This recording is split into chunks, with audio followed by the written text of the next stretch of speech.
guys, an IP is basically the home address for a computer or network device or your phone printer.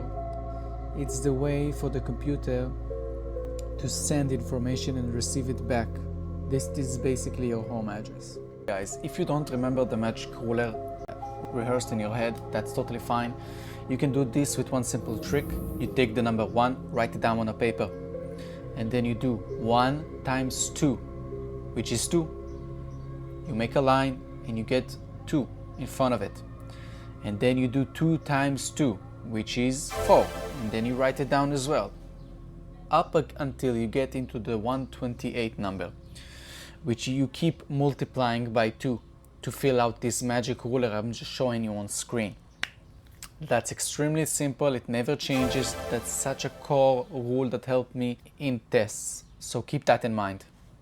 Okay guys, so in an IP address you have 4 octets, which means you're gonna have to do this calculation 4 times.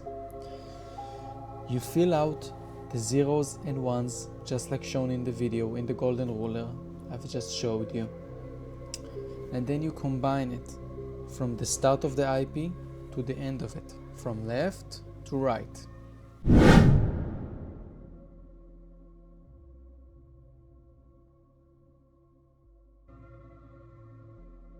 Then you have your full IP address. To do this the other way around, you just do it in reverse.